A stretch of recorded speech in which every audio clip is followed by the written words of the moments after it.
Sometimes I might have to put an anchor on it like that. Or if I'm not able to do that and I'm working with an actual tree or something similar to that, I will anchor the snare actually in it. Sorry, y'all, I'm getting a little nervous.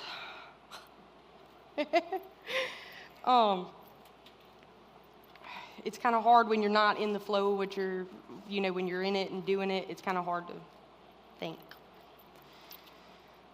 Now I got a mess. All right, so the actual way I would do this, I apologize, is I would take my snare.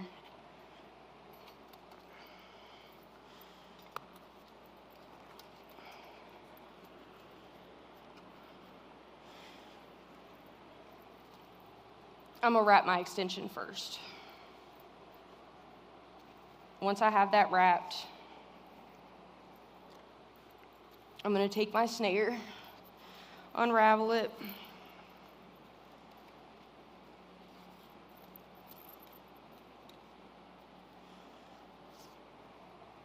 then I'm gonna anchor it like I got some sense and run it right through here.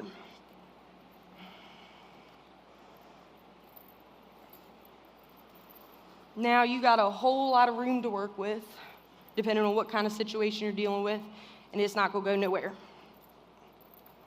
No matter how hard you fight, I'm not gonna fling that out though.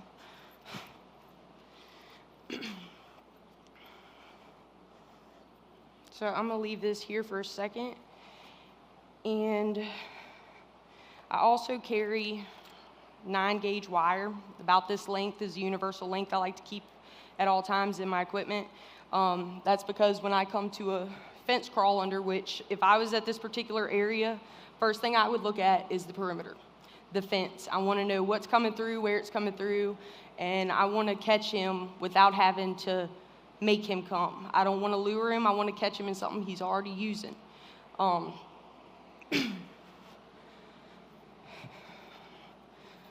So I will take my wire, and I always hold it out just a few inches. You're gonna see the fur, you kind of see exactly where he's coming. This is the ideal type of thing you look for. And I'm gonna hold it exactly where I want the top of my snare to be. And I'm gonna wrap once to kind of get it all right, and then I'm gonna loop again. And I'm gonna loop one more time on this low one.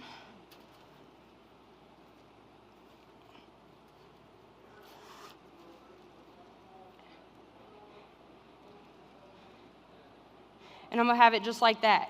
Now, my support wire is always gonna be an inch or two higher than the bottom of this fence. And that's because I wanna catch him as he's coming up. I want his head to be moving upward, and that's why I wanna do it. And then I'm gonna take my snare. In this type of situation, I would prefer to use the long snare, only because it's a little bit more free moving, and I also have those fence posts right there to anchor onto.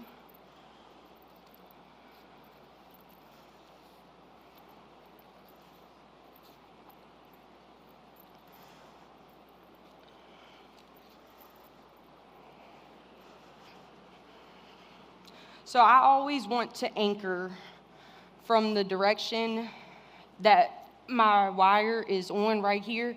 I want to anchor on that side because I just want it to kind of run naturally right there. So ideally I would hook to a stable fence post. Sometimes you're not given a post to really anchor to. So if you take and wrap your cable on 2 or 3 of these squares, you're good. As long as it's a secure fence. I mean, when you're there, you can kind of tell what's gonna hold and what's not gonna hold. So a lot of snares I start out with, because usually my snares get destroyed. You can't really reuse them. They're brand new. They have their dip on them, whatever. So I'll take my hand and just kind of slick it. Because I want that coyote, as soon as he hits that thing, I want his neck. I want him in my snare and no ifs, ands, or buts to it. So after I've kind of slicked my snare I'll take it, and I'll put about, I'd have my wire hair higher once I see kind of what I'm dealing with by the size of my snare loop. And then I'm gonna take my snare and I'm gonna wrap it twice around this wire. That's to give it stability and to not be knocked off as easily, because sometimes things don't execute perfectly. Sometimes you're gonna have a few bumps. But then I'm gonna raise my snare just a hair higher to leave about a gap that high, because his feet are gonna come under here. When his feet come under there, I don't want him knocking my snare down. I want his neck. That's what I'm going for. So he'll come through, and then bam, got him. And most of the time, coyotes are gonna wrap up. They're gonna dispatch themselves.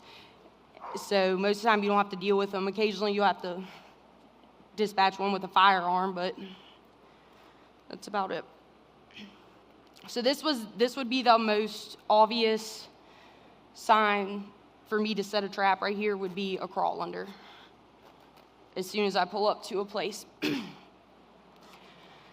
Then as far as footholds go, I usually go for a general rule. If a location is good for one, I want 2 or 3 there.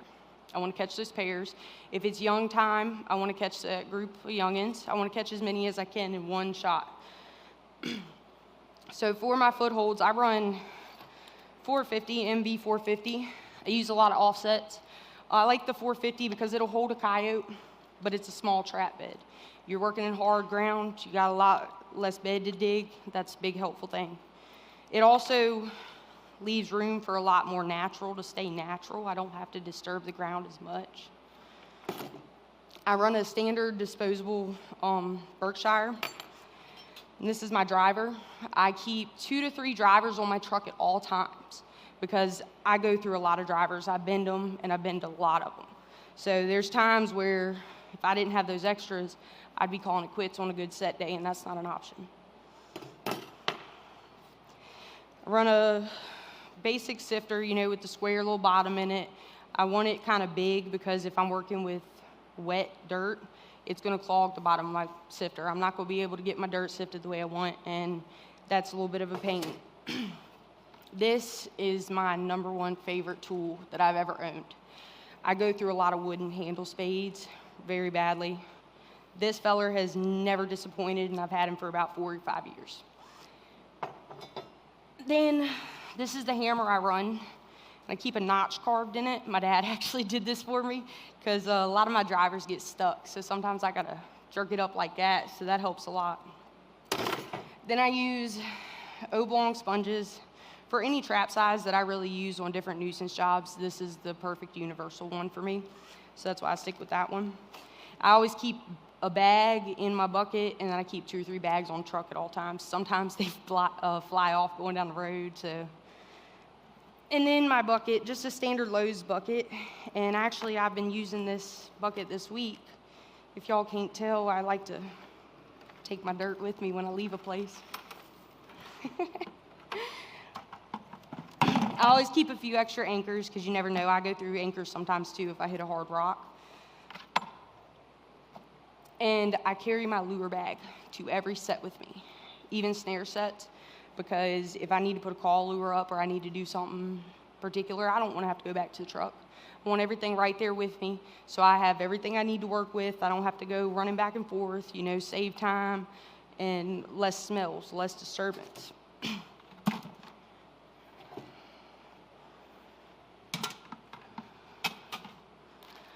So if I was to come to a place like this, not only would I do that snare crawl under,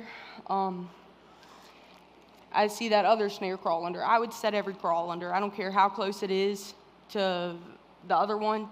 If you got plenty of snares, you set every single one of them. Because sometimes those coyotes will run in pairs together. And sometimes a lot of times 2 coyotes will start off on opposite sides and run together to get their prey. So I want to get whatever coyotes are coming through. Then I know this ground is real tough, so I'm not going to be working on no dirt hole in it. I carry my digging bar everywhere. I like to use that on a lot of dirt holes. Not only that, it's gotten my truck unstuck quite a few times in Farmville. So it's definitely a big necessity to what I do. I also carry these snare stands with me. These snare stands are actually made at 24 inches, the regulation height for coyotes. They're already perfect. So I like to keep these instead of having to try and measure my wire to make my supports. I got 10 or 12 of these on the truck with me at all times. So I can just hammer this in the ground, set it up like that, hang my snare, and he's already using that trail, good to go.